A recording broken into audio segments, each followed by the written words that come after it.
Hello friends, welcome back to ArCare support.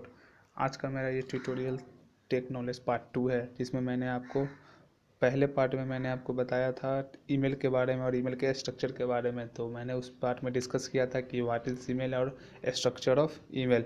तो मैं आज थोड़ा सा पहले उसको रिकवर कर लेता हूँ, उसके बाद मैं आपको नेक्स्ट टॉपिक पे बढ़ूँगा, जो कि था ईमेल के कुछ फीचर्स के बारे में और उसके सेंडिंग एंड रिसीविंग कैसे करते हैं और ईमेल वर्क कैसे करता है। तो ये थोड़ा सा लंबा टॉपिक होने वाला है, तो पहले मैं इसको रिकवर कर लूँ। तो ईमेल का आविष्कार किया था रेटो मिल्सन ने 1972 में, और email stand for electronic mail. ये आपको क्या करता है कि कम्युनिकेशन के लिए यूज होता है ओवर द इंटरनेट। ठीक है। और स्ट्रक्चर ऑफ ईमेल में आपको मैंने पहले बताया था कि इसमें दो पार्ट होता है। एक पार्ट होता है लॉगिन आइडेंटिटी का और एक पार्ट होता है identity of the email server. पहला पार्ट यूजर नेम का जो होता है @ के जो first part right side left side होता है वो आपका आइडेंटिटी होता है, और जो राइट साइड होता है वो आपका ईमेल का सर्वर का नाम होता है। तो चलिए शुरू करते हैं आज का अपना टॉपिक, जिसका नाम है sending end receiving email process और टेक्निक। तो आपको ईमेल सेंड करने के लिए पहले मैंने बता चुका है कि आपके पास वैलिड ईमेल एड्रेस होना चाहिए, और दूसरा जिसको आप सेंड कर रहे हैं उसके पास भी एक वैलिड ईमेल एड्रेस होना चाहिए। तो उसके लिए आपको करना क्या होता है, मैंने आपको ये एक स्क्रीनशॉट दिया है अपने जीमेल का, जिसमें आप देख रहे होंगे कि यहाँ पे फर्स्ट में न्यू मैसेज करके आपको आ रहा है, और यहाँ पे देखिए टू है, CC BCC सब्जेक्ट सेंड, और नीचे जो पिन का आइकन वो अटैचमेंट के लिए, बगल में जो है ड्राइव का है वो आप गूगल ड्राइव से अपने किसी भी लिंक को अटैच कर सकते हैं। यहाँ पे फिर आपको इमेज का है, लिंकअप का है, कोई आपको एक से दो ज़्यादा कॉन्टैक्ट को भी लिंकअप करके भेज सकते हैं, और कुछ इमोजी है। तो चलिए आपको सेंड कैसे करते हैं पहले वो बता दूँ। तो आपको मैसेज सेंड करने के लिए टू में वो ईमेल आईडी को डालना होता है, जिस ईमेल आईडी को आप सेंड करना चाहते हैं, जिस नंबर जिस बंदे को आप सेंड करना चाहते हैं। तो इसमें आप उसका email ID valid email ID डालेंगे, कोई भी प्रोवाइडर का हो सकता है, वो चला जाएगा। यहाँ पे आप yahoo.com पे भी दे सकते हैं और google.com पे भी डाल सकते हैं। और उसके बगल में आपको CC और BCC दो चीज़ दिख रहे होंगे, उसके बाद में मैंने आपको नीचे डिस्कस करूँगा। और उसके बाद सब्जेक्ट है, उसके बाद यहाँ पे सेंड का बटन है। तो चलिए इसका कुछ की एलिमेंट्स है जिसके बारे में एक एक करके मैं जान लेता हूँ। तो फ्रॉम क्या करता है, सेंडर वैलिड ईमेल एड्रेस, यानी कि अगर मैं सेंड कर रहा हूँ किसी को तो मेरा जो ईमेल एड्रेस है वो कहलाता है, वो आप डालेंगे फ्रॉम में। और टू में दो रेसिपेंट्स ईमेल एड्रेस, यानी कि जिसे आप सेंड करना चाहते हैं उसका ईमेल एड्रेस आप डालेंगे टू में। और सब्जेक्ट में किस कारण से और किस लिए वो आप भेज रहे हैं उसके बारे में आप टाइटल लिखेंगे। वो मे बी 2 लाइन का भी हो सकता है और मे बी नहीं भी हो सकता है, आप उसको खाली भी छोड़ के सब्जेक्ट में भेज सकते हैं, वो डायरेक्टली जा सकता है। ठीक है। और उसके बाद है CC कार्बन कॉपी। इसका काम क्या है कि मान लीजिए कि आपने एक एक ही मैसेज को कम से मल्टीपल ईमेल एड्रेस से भेजना है, one and more than email address को भेजना है। लेकिन इसमें प्रॉब्लम ये है कि अगर आप CC करके किसी भी मेल को भेजते हैं तो उसमें जितना भी आपने मेल को किया सेंड किया, जितने भी ईमेल एड्रेसेस पे, वो सभी को ये दिखाएगा कि ये मेल उन सभी को फॉरवर्ड हुआ है। यानी कि आप उसको दिखा रहे हैं कि वो मेल जो है सबको फॉरवर्ड हुआ है। तो इसमें आपको दिखेगा। और BCC क्या करता है, इसका फुल नेम है ब्लाइंड कार्बन कॉपी। अब इसमें क्या हुआ कि आपने मान लीजिए कि one and more email addresses को डाल दिया है और उसके बाद आपने फॉरवर्ड किया है। तो जैसे इसमें मान लीजिए कि मेरा भी ईमेल एड्रेस है, तो मुझे ये शो नहीं करेगा कि और किस किस ईमेल एड्रेसेस पे ये फॉरवर्ड किया गया है इस मैसेज को। सिर्फ मेरे पास आएगा तो सिर्फ मुझे ही पता होगा कि ये लगता है कि सिर्फ मुझे दिया गया है मैसेज। लेकिन कार्बन कॉपी में होगा कि आपको भी पता चलता रहेगा कि किसने ईमेल एड्रेसेस पे इस मैसेज को सेंड किया गया है। ठीक है। उसके बाद है अटैचमेंट में आप बहुत सारे चीज़ को अटैच कर सकते हैं, जैसे इमेजेस हो गया, टेक्स्ट फाइल हो गया, वीडियो एडिटर, PDF हो गया, वर्डपैड का कोई फाइल हो गया, क्लिप आर्ट हो गया। इस सब को आप इसमें अटैच करके एक जगह से दूसरे जगह भेज सकते हैं ईमेल के थ्रू। उसके बाद है आप जब इतना चीज़ कर लेंगे उसके बाद आपको सेंड के बटन पर क्लिक करते हैं तो वो सारा चीज़ आपका अटैच करके चला जाता है कि जिस रिसिपेंट्स के एड्रेस पे आपने सेंड किया है। तो चलिए आज का दूसरा टॉपिक है हाउ ईमेल वर्क्स। तो चलिए कि आप जानते हैं कि इलेक्ट्रॉनिक मेल मैंने पहले ऊपर सब चीज़ समझा दिया आपका कि वो कैसे ट्रांसफ़र करता है, क्या ज़रूरत है आपको ईमेल सेंड करने के लिए, वो आप जान चुके हैं। अब ईमेल का जो इंटरनली प्रोसेस है वो मैं आपको समझाने का कोशिश कर रहा हूँ कि कैसे। आप तो ऊपर देखते हैं कि आपने सेंड पे क्लिक किया, message with in a minute किसी दूसरे ईमेल एड्रेस पे चला जाता है। तो मैं कोशिश कर रहा हूँ आपको इस समझाने का कि वो इंटरनली कैसे वर्क करता है। तो इसके लिए या तो मैं इसमें कुछ पढ़ूंगा भी आपको समझाने के लिए, क्योंकि मैंने यहाँ पे डीपली कुछ लिखा है। तो चलिए कि पहले आपको होता है कि जब आप मेल को सेंड करते हैं तो कोई भी मेल पहले क्लिक करता है अपने मेल सर्वर को कि हाँ ये वैलिड ईमेल एड्रेस है या नहीं है। अगर वैलिड ईमेल एड्रेस है तब वो आगे प्रोवाइड करता है मैसेज को भेजने के लिए। अगर उसके तरफ से रिप्लाई आता है कि रिसिपेंट्स नॉट फाउंड, तो वो डायरेक्टली एरर मैसेज आपको शो कर देता है और मैसेज सेंड नहीं होता है। ठीक है, तो चलिए हम इसको पढ़ते हैं। The electronics mail system works in similar fashion as the postal service. आप जानते हैं कि मेल कैसे वर्क करता है, जैसे ये पोस्टमैन जैसे हम लोग को पहले लेटर आता था उसी टाइप का ये काम करता है। बस फ़र्क ये है कि वो एक ट्रेडिशनल वे था और ये एक नेटवर्किंग वे है, यानी कि नेटवर्क के थ्रू आप इसको सेंड करते हैं one place to other place, और ये क्लाइंट एंड सर्वर आर्किटेक्चर पर भी परफॉर्म करता है।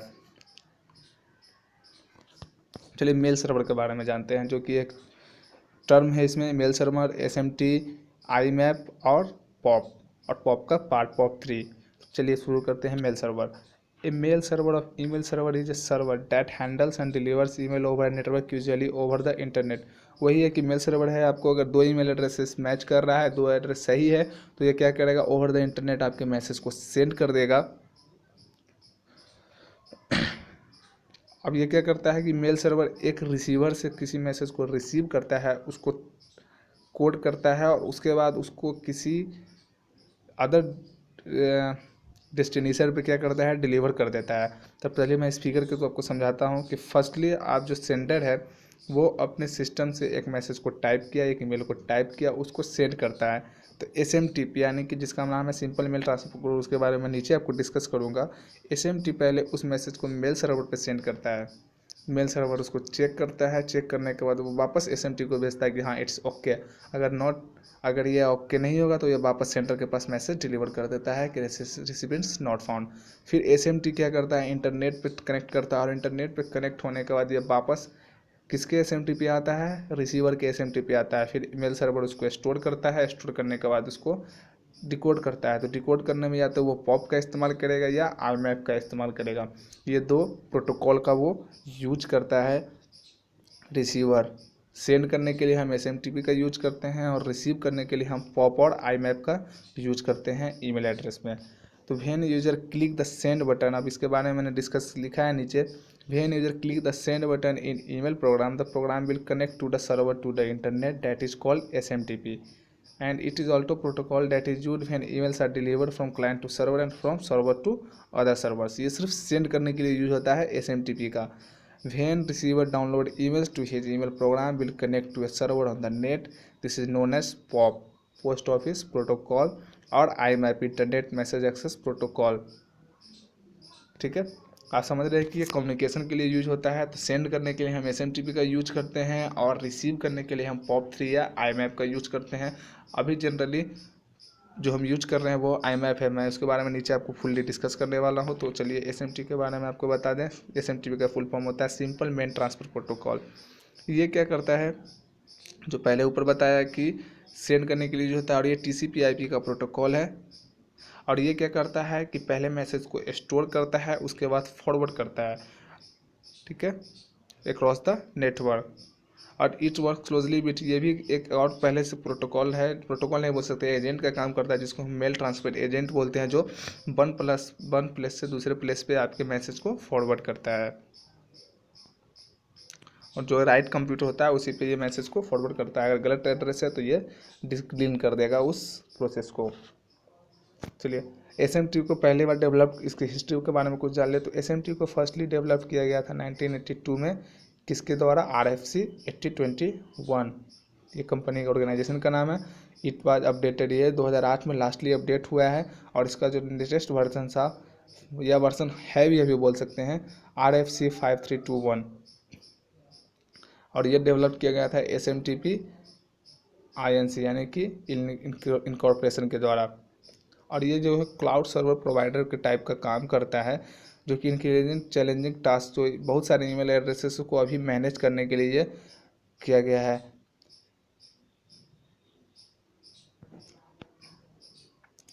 Main objective of this company to make this protocol to transfer mail reliably and efficiently. यानी कि आप जान रहे हैं कि जीमेल का यूज इतना ज़्यादा हो रहा है कि आपको विद इन अ मिनट लाखों ईमेल एक जगह से दूसरे जगह जा रहा है। तो इसको अगर मैनेज करने के लिए आपके पास सिस्टम ही मजबूत होना चाहिए। तो इसीलिए इस कंपनी यानी कि SMTP इन कॉरपोरेशन ने इस एप्लीकेशन को अपडेट किया था, और जो कि हैंडल करने में सक्षम है सभी ईमेल को, और इसका सिक्योरिटी भी बहुत ही अच्छा है। और ये डाटा स्ट्रीम एक जगह से दूसरा, और ये क्या काम करता है, transport service provide and inter process communication environment, ये IPC को सपोर्ट करता है।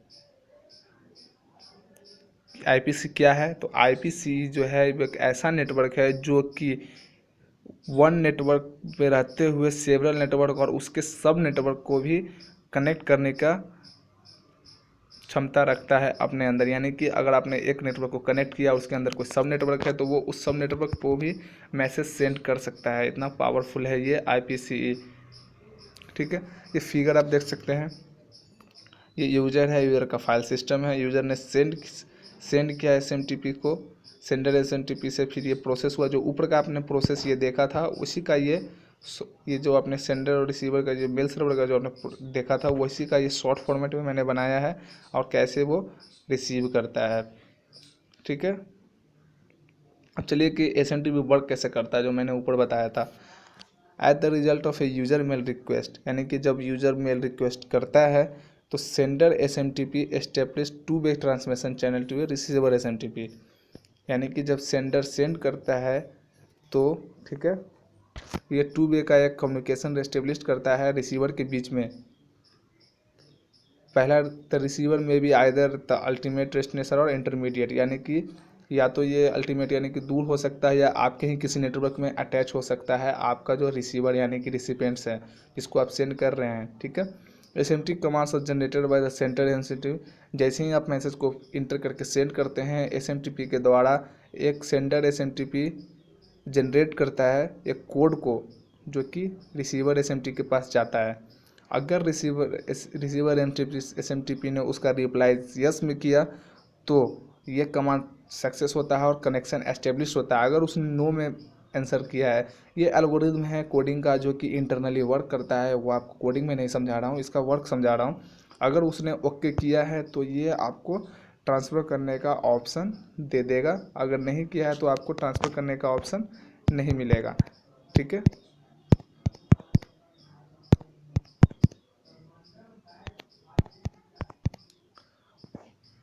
तो चलिए अब फिर क्या होगा, जैसे ही कनेक्शन एस्टेब्लिश रहेगा, one the transmission channel establish, जब एक बार जब चैनल एस्टेब्लिश हो जाएगा, तब सेंडर जो है SMTP सेंडर है वो एक कमांड को सेंड करेगा।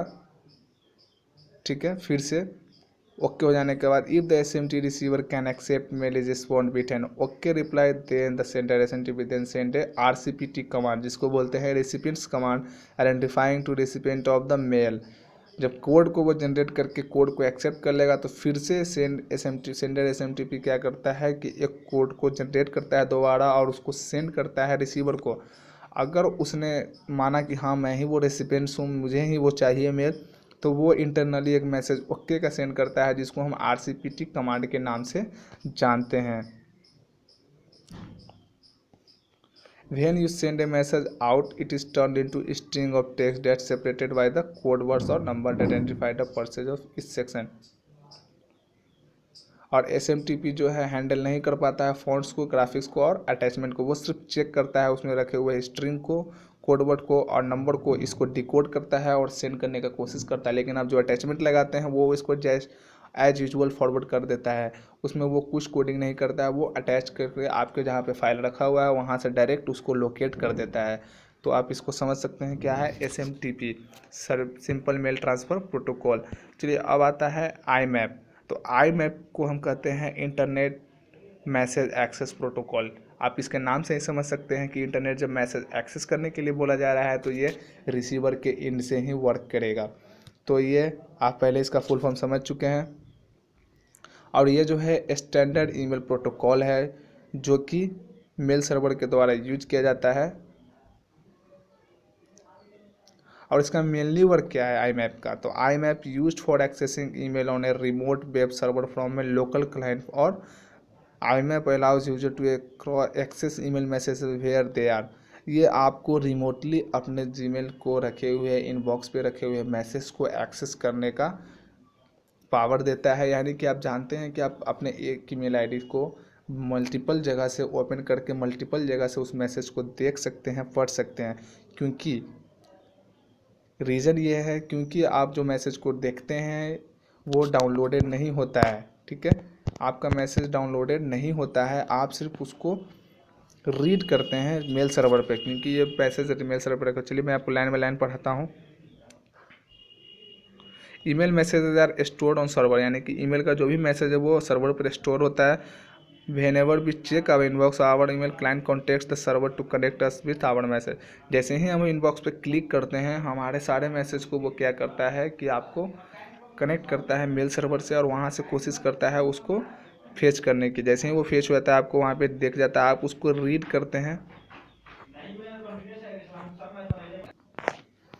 आप उसको रीड करते हैं, ठीक है। When I read an email message using IMAP we aren't actually downloading और स्टोरिंग आवर कंप्यूटर। मैंने पहले बताया जैसा कि आप जब रीड करते हैं मैसेज को, आप उसको डाउनलोड नहीं करते और ना ही स्टोर करते हैं, ओनली सर्वर पे उसको पढ़ते हैं, ठीक है।